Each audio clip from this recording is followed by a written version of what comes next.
എല്ലാവർക്കും സുഖമാണെന്ന് വിശ്വസിക്കുന്നു. ഡെയിലി അപ്ഡേറ്റിലേക്ക് എല്ലാ ആളുകൾക്കും സ്വാഗതം. നാളെ മെയ് 29 തീയതിയും തുറന്നുള്ള ദിവസങ്ങളിലും നിങ്ങൾ ശ്രദ്ധിക്കേണ്ട വളരെ പ്രധാനപ്പെട്ട കാര്യങ്ങളാണ് ഈ ഒരു വീഡിയോയിൽ വ്യക്തമാക്കുന്നത്. വീഡിയോയുടെ വിശദാംശങ്ങളിലേക്ക് കടക്കുന്നതിന് മുമ്പ് കൂടുതൽ ആളുകളിലേക്ക് ഇൻഫർമേഷൻ എത്താൻ ഷെയർ ചെയ്യുക, ലൈക്ക് ചെയ്യുക, ഫേസ്ബുക്കിലൂടെ കാണുന്ന ആളുകൾ ഫോളോ ചെയ്യുക. വീഡിയോയുടെ വിശദമായ വിവരങ്ങളിലേക്ക് വരാം. ആദ്യത്തെ അറിയിപ്പ്, ആധാർ പുതുക്കുന്നതിനുള്ള അവസാന തീയതി പറഞ്ഞിരുന്നത് 2026 ജൂൺ 15 ആയിരുന്നു. അത് ഒരു വർഷത്തേക്ക് നീട്ടിക്കൊണ്ട് യുണീക്ക് ഐഡന്റിഫിക്കേഷൻ അതോറിറ്റിയുടെ അറിയിപ്പ് എത്തിയിട്ടുണ്ട് എന്നുള്ള സന്തോഷകരമായിട്ടുള്ള അറിയിപ്പാണ്. അതായത് ഡാറ്റ പുതുക്കുന്നതിന് വേണ്ടിയിട്ടാണ് ഈ ഒരു സൗജന്യം ഉള്ളത്. സ്വന്തമായി വെബ്സൈറ്റിൽ കയറി യുണീക്ക് ഐഡന്റിഫിക്കേഷന്റെ വെബ്സൈറ്റിൽ കയറിയിട്ട് പുതുക്കുന്നതിനാണ് ഇത് സാധ്യമാകുക. അതേസമയം അക്ഷയ കേന്ദ്രങ്ങളിലൂടെയും മറ്റ് ആധാർ സേവാ കേന്ദ്രങ്ങളിലൂടെയും ചെന്ന് പുതുക്കുന്നതിനും ബയോമെട്രിക് അപ്ഡേറ്റ് ചെയ്യുന്നതിനും പ്രത്യേകം ഫീസ് നൽകേണ്ടതുണ്ട്. ഫോട്ടോ മാറ്റുന്നതിനും അതിനും പ്രത്യേകം ഫീസ് നൽകേണ്ടതുണ്ട്. അപ്പോൾ നമ്മൾ പറയുന്നത് 10 വർഷം കഴിഞ്ഞിട്ടുള്ള ആധാർ കാർഡ് എന്തായാലും ഇത് പുതുക്കേണ്ടതുണ്ട്. അങ്ങനെ പുതുക്കുമ്പോൾ ഇങ്ങനെയുള്ള സേവാ കേന്ദ്രങ്ങളിൽ ചെന്ന് ഫോട്ടോ പുതുക്കാൻ വേണ്ടിയിട്ട് ശ്രദ്ധിക്കുക. അതുപോലെ തന്നെ ബയോമെട്രിക്കും പുതുക്കുന്നത് നിങ്ങളുടെ ആധാറിന്റെ സുഗമമായിട്ടുള്ള കാര്യങ്ങൾക്ക് അനുയോജ്യമാണ്. ഇപ്പം നമുക്കറിയാം, ഫേസ് ഒതന്റിഫിക്കേഷൻ വഴിയുടെ നിരവധി കാര്യങ്ങളുണ്ട്. ആധാർ ആപ്പൊക്കെ വന്ന ഒരു സ്ഥിതിക്ക് നമ്മുടെ ഫോട്ടോ പുതുതായിരിക്കുന്നത് ഏറ്റവും നല്ലതാണ്. അതുപോലെ ആധാറിൽ മൊബൈൽ നമ്പർ ഇതുവരെ ചേർക്കാത്തവരും മൊബൈൽ നമ്പർ മാറിയിട്ടുള്ളവരും അപ്ഡേറ്റ് ചെയ്യുകയോ ചേർക്കാത്തവർ ചേർക്കുകയോ ചെയ്യണം. ഇല്ല എങ്കിൽ നമ്മുടെ ആധാറിന് ഒരു കടലാസിന്റെ വില പോലും ഉണ്ടാകില്ല. കുട്ടികളുടെ ആധാർ കാർഡും ശ്രദ്ധിക്കണം. ഇനിയിപ്പോൾ സ്കൂൾ തുറക്കുകയാണ്, പുതിയ പ്രവേശന പരീക്ഷകൾ വരാനിരിക്കുകയാണ്, പുതിയ അഡ്മിഷൻ ആരംഭിക്കാനിരിക്കുകയാണ്, അതുപോലെ തന്നെ സ്കോളർഷിപ്പ്, ഈ ആവശ്യങ്ങൾക്കൊക്കെ ആധാർ വേണം. ആധാർ കുട്ടികളുടേത് നിലവിലുള്ളത് പോരാ. 5 വയസ്സിന് മുമ്പ് എടുത്തിട്ടുള്ളതാണെങ്കിൽ 5 വയസ്സിന് ശേഷം പുതുക്കണം. 15 വയസ്സിന് മുമ്പ് എടുത്തിട്ടുള്ള ആധാർ കാർഡും 15 വയസ്സിന് ശേഷവും പുതുക്കേണ്ടതുണ്ട്. അപ്പോൾ ആ കാര്യം കൂടി രക്ഷിതാക്കൾ ശ്രദ്ധിക്കേണ്ടതാണ്. അപ്പോൾ ഇതാണ് ഏറ്റവും പ്രധാനമായിട്ട് ആധാറുമായി ബന്ധപ്പെട്ട് അറിയിക്കാനുള്ളത്. മറ്റൊന്ന്, ആദ്യം റേഷൻ അറിയിപ്പ്. സംസ്ഥാനത്ത് മെയ് മാസത്തെ റേഷൻ വിതരണം മെയ് 30 കൂടിയിട്ട് അവസാനിക്കും. ഏപ്രിൽ 4 മുതൽ ആരംഭിച്ചതാണ് മെയ് മാസത്തെ റേഷൻ. അതുകൊണ്ട് തന്നെ ഇനി ആരും വാങ്ങാൻ ബാക്കി ഉണ്ടാകില്ല. ഇനി അത് ഈ ഒരു മാസം നീട്ടി നൽകുകയും ഇല്ല എന്നുള്ളതാണ്.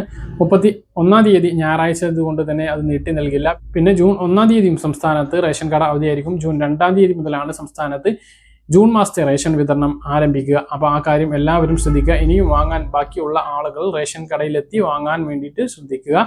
3 മാസം തുടർച്ചയായിട്ട് റേഷൻ വാങ്ങാത്ത മഞ്ഞ, പിങ്ക്, നീല റേഷൻ കാർഡുള്ള ആളുകളെ വെള്ള വിഭാഗത്തിലേക്ക് മാറ്റുന്ന സാഹചര്യം ഉണ്ടാകുന്നതുകൊണ്ട് തന്നെ കഴിഞ്ഞ 2 മാസങ്ങളിൽ വാങ്ങിയിട്ടില്ല എങ്കിൽ ഈ മാസം തീർച്ചയായിട്ടും വാങ്ങാൻ വേണ്ടി ശ്രദ്ധിക്കുക. ഗ്യാസ് സിലിണ്ടർ കാര്യത്തിലേക്ക് വന്നാൽ, പശ്ചിമേഷ്യൻ സംഘർഷത്തിന്റെ പശ്ചാത്തലത്തിൽ നമ്മൾക്കെല്ലാം ചില മാനദണ്ഡങ്ങൾ കേന്ദ്ര സർക്കാർ ഗ്യാസ് വിതരണവുമായി ബന്ധപ്പെട്ട് വരുത്തിയിട്ടുണ്ട്. വില ഇങ്ങനെ വർദ്ധിച്ചുകൊണ്ടിരിക്കുകയാണ്. ഇതിനു പുറമെ നമുക്കെല്ലാം ഇപ്പോൾ ഈ ഒരു ഗ്യാസ് ലഭിക്കുന്നതിന് വലിയ താമസമാണുള്ളത്. നഗരപ്രദേശങ്ങളിൽ 25 ദിവസവും ഗ്രാമപ്രദേശങ്ങളിൽ 45 ദിവസവുമാണ് ഇപ്പോൾ ബുക്കിംഗ് ഇടവേള ഉള്ളത്. നമുക്കൊരു ഗ്യാസ് സിലിണ്ടർ നിറച്ചു കഴിഞ്ഞാൽ പിന്നെ ഒരു ഗ്യാസ് വീണ്ടും ബുക്ക് ചെയ്യുന്നതിന് 45 ദിവസം ഗ്രാമപ്രദേശങ്ങളിൽ എടുക്കണം. ഇനി നഗരപ്രദേശങ്ങളിലാണെങ്കിൽ 25 ദിവസവും കഴിയേണ്ടതുണ്ട്.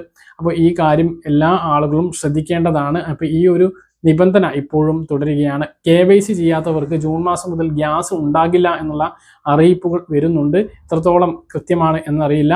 അപ്പോൾ അത് ചെയ്യാത്ത ആളുകൾ അതൊന്ന് ചെയ്യാൻ വേണ്ടിയിട്ട് ശ്രദ്ധിക്കുക.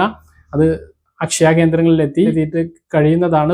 അതാത് ഗ്യാസ് ഏജൻസിയുടെ സൈറ്റിൽ കയറിയിട്ടും സാധിക്കും. ഇനി അതല്ല, അതാത് ഗ്യാസ് ഏജൻസികളുടെ മൊബൈൽ ആപ്പിലൂടെയും സാധിക്കുന്നതാണ്. അതിനു പുറമെ ഗ്യാസ് ഏജൻസിയിൽ എത്തിയാലും ഈ KYC നടപടി പൂർത്തീകരിക്കാം. ആരുടെ പേരിലാണോ ഗ്യാസ് കണക്ഷൻ ഉള്ളത് അവരാണ് KYC പൂർത്തീകരിക്കേണ്ടത്. ഇനി ആ ആൾ സ്ഥലത്തില്ല എങ്കിലോ കിടപ്പ് രോഗികളാണ് എങ്കിലോ ആ കാർഡിലെ, അവർ ഉൾപ്പെട്ട റേഷൻ കാർഡിലെ മറ്റൊരു അംഗത്തിന്റെ പേരിലേക്ക് ഗ്യാസ് കണക്ഷൻ മാറ്റുകയും അവർ KYC പൂർത്തീകരിക്കുകയും ചെയ്യേണ്ടതാണ്. ഉജ്ജ്വല യോജന പദ്ധതി പ്രകാരം ഗ്യാസ് കണക്ഷൻ ലഭിക്കുന്ന ആളുകൾ KYC ചെയ്യാത്തവർക്ക് കഴിഞ്ഞ മാസം മുതൽ തന്നെ ഗ്യാസ് സബ്സിഡി ലഭിക്കുന്നില്ല. അപ്പോൾ സബ്സിഡി പുനഃസ്ഥാപിക്കുന്നതിന് വേണ്ടിയിട്ട് ആ ഒരു KYC നടപടി അവരും ചെയ്യണം എന്നുള്ളത് കൂടി ഓർമ്മിപ്പിക്കുകയാണ്. മറ്റൊന്ന്, പൈപ്പ് ലൈനിലൂടെ PNG ലഭിക്കുന്ന സ്ഥലങ്ങളിലെല്ലാം LPG കണക്ഷൻ ഉള്ളവർ അതിലേക്ക് മാറുകയും LPG സിലിണ്ടർ തിരിച്ച് ഏൽപ്പിക്കുകയും വേണം എന്നുള്ളതാണ് ഇപ്പോൾ എല്ലാ ഗ്യാസ് ഏജൻസികളുടെ ഭാഗത്തു നിന്നുള്ള അറിയിപ്പും അതുപോലെ തന്നെ കേന്ദ്രത്തിന്റെ ഭാഗത്തു നിന്നുള്ള അറിയിപ്പ് വന്നിട്ടുള്ളത്. അപ്പോൾ ഇതിനു വേണ്ടിയിട്ട് പ്രത്യേകം നോട്ടീസ് ലഭിക്കുകയോ മെസ്സേജ് വരികയോ ചെയ്യും. അത് വന്നതിന് ശേഷവും 15 ദിവസത്തിനകം തിരിച്ചേൽപ്പിച്ചിട്ടില്ല എങ്കിൽ അത് റദ്ദാക്കുകയും പിന്നീട് ഫൈൻ അടയ്ക്കേണ്ടി വരികയും ചെയ്യുന്ന സാഹചര്യം ഉണ്ടാകും. 2 കണക്ഷൻ ഉള്ള ആളുകൾ റദ്ദാക്കുകയും LPG കണക്ഷൻ നമുക്ക് വീട്ടിലേക്ക് ലഭ്യമാണ് എങ്കിൽ അത് കണക്ഷൻ എടുത്ത് LPG കണക്ഷൻ റദ്ദാക്കുകയും ചെയ്യേണ്ടതാണ് എന്നുള്ളതും ഓർമ്മിപ്പിക്കുന്നു. സംസ്ഥാനത്ത് ബാങ്കിലും കയ്യിലും പെൻഷൻ വിതരണം ഒരേ ദിവസം ആരംഭിച്ചു. അത് 25-ാം തീയതി പെൻഷൻ ബാങ്കിലേക്ക് എത്തും എന്ന് പറഞ്ഞിരുന്നുവെങ്കിലും 26-ാം തീയതിയാണ് എത്തിയത്. അന്ന് തന്നെ കയ്യിലും പെൻഷൻ വിതരണം ആരംഭിക്കുന്ന തരത്തിൽ ട്രഷറി മുഖാന്തരം സർവീസ് സഹകരണ സംഘങ്ങളിലേക്ക് തുക എത്തി എന്നുള്ളതാണ് ഈ മാസത്തെ ഏറ്റവും വലിയ പ്രത്യേകത. UDF സർക്കാർ അധികാരത്തിൽ വന്നതിന് ശേഷമുള്ള ആദ്യ പെൻഷൻ വിതരണമാണ്. 2 ദിവസത്തെ തുടർച്ചയായിട്ടുള്ള അവധി, അതായത് ബുധനാഴ്ചയും വ്യാഴാഴ്ചയും സംസ്ഥാനത്ത് അവധിയാണ്. അതിനു മുമ്പ് തന്നെ സർവീസ് സഹകരണ സംഘങ്ങളിലേക്ക് പെൻഷൻ തുക എത്തുകയും ബുധനാഴ്ചയും വ്യാഴാഴ്ചയ്ക്കായിട്ട് വിതരണം നടപടികൾ പുരോഗമിച്ചു കൊണ്ടിരിക്കുകയാണ്. ചുരുക്കം ചില സ്ഥലങ്ങളിൽ മാത്രമാണ് ഇപ്പോഴും കയ്യിൽ പെൻഷൻ വിതരണം ആരംഭിക്കാത്തത്. അങ്ങനെയുള്ളവർക്ക് നാളെ മുതൽ അത് ആരംഭിക്കുകയും ചെയ്യും. നമ്മൾ പറഞ്ഞിരുന്നത് വെള്ളിയാഴ്ച മുതലായിരിക്കും. നമ്മൾ പറഞ്ഞിരുന്നത് വെള്ളിയാഴ്ചയാണ് തുക കിട്ടുക, അതിനുശേഷമായിരിക്കും കയ്യിൽ വിതരണം ആരംഭിക്കുക എന്നാണ്. എന്നാൽ ഈ ഒരു ബക്രീദ് പ്രമാണിച്ച് തന്നെ നേരത്തെ ട്രഷറി മുഖാന്തരം ആ ഒരു തുക ലഭ്യമാക്കുകയും അതിന്റെ വിതരണ നടപടികൾ ആരംഭിക്കുകയും ചെയ്തിട്ടുണ്ട്. ഇതിനകം തന്നെ കയ്യിൽ നിരവധി പേർക്ക് പെൻഷൻ എത്തിയിട്ടുണ്ട് എന്നുള്ളത് മനസ്സിലാകുന്നു. അങ്ങനെയുള്ള ആളുകൾ താഴെ ഒന്ന് കമന്റ് ആയിട്ട് രേഖപ്പെടുത്തുക. എന്തായാലും കയ്യിലും ബാങ്കിലും ഒരേ ദിവസം പെൻഷൻ എത്തി എന്നുള്ളത് ആശ്വാസം നൽകുന്ന കാര്യമാണ്. 62 ലക്ഷം പെൻഷൻ ഗുണഭോക്താക്കൾക്കും ഒരേ സമയം പെൻഷൻ വിതരണം ആരംഭിച്ചു. ചില സ്ഥലങ്ങളിൽ കയ്യിൽ ഇതുവരെ എത്തിയിട്ടുണ്ടാകില്ല. അങ്ങനെയുള്ളവർക്ക് വരും ദിവസങ്ങളിലായിട്ട് അല്ലെങ്കിൽ മണിക്കൂറുകളിലൊക്കെ ആയിട്ട് വരും ദിവസങ്ങളിലായിട്ട് ആ ഒരു തുക അവർ കൊണ്ടുവന്ന് തരുന്നതാണ്. ഇനി പെട്ടെന്ന് നിങ്ങൾക്ക് ആവശ്യമുണ്ട് എങ്കിൽ നിങ്ങളുടെ വിതരണക്കാരനെ നമ്പറിൽ വിളിച്ച് നിങ്ങൾ എവിടെയാണ് എന്ന് ചോദിച്ച് അവിടെ പോയിട്ടോ അല്ലെങ്കിൽ പെട്ടെന്ന് കൊണ്ടുവന്ന് തരാൻ പറയുകയോ ചെയ്യാവുന്നതാണ്. അങ്ങനെയും പെൻഷൻ വേഗത്തിൽ മേടിക്കാൻ സാധിക്കുന്ന ഒരു സാഹചര്യം നമ്മുടെ സംസ്ഥാനത്തുണ്ട്. എന്തായാലും ക്ഷേമ പെൻഷന്റെ വിതരണം, മെയ് മാസത്തെ ക്ഷേമ പെൻഷന്റെ വിതരണമാണ് ഇപ്പോൾ പുരോഗമിച്ചുകൊണ്ടിരിക്കുന്നത്. ഈ മാസം തീരുന്നതിന് മുമ്പ് എല്ലാവർക്കും ആ ഒരു പെൻഷൻ എത്തിച്ചേരും എന്നുള്ളതാണ് ഏറ്റവും സന്തോഷകരമായിട്ടുള്ള അറിയിപ്പ്. കഴിഞ്ഞ മാസങ്ങളിലൊക്കെ നമുക്കറിയാം ഇലക്ഷനോടനുബന്ധിച്ച് നേരത്തെ വിതരണം ചെയ്തു. അതിന് മുന്നുള്ള മാസങ്ങളിലൊക്കെ പിറ്റത്തെ മാസം 5-ാം തീയതി ആകുമ്പോഴേക്കാണ് പെൻഷൻ വിതരണം പൂർത്തിയാക്കാറുള്ളത്. പക്ഷേ ഇത് നേരത്തെ പൂർത്തിയാകുന്നു എന്നുള്ളതാണ് ഏറ്റവും പ്രധാനപ്പെട്ട കാര്യം. ഇനി ജൂൺ മാസത്തിലേക്ക് കടക്കുമ്പോൾ ജൂൺ 30 വരെയാണ് വിധവ അവിവാഹിത പെൻഷൻ വാങ്ങുന്ന ആളുകൾക്ക് വിവാഹിതയല്ല പുനർവിവാഹിതയല്ല എന്ന സർട്ടിഫിക്കറ്റ് സമർപ്പിക്കാനുള്ള അവസാന തീയതി.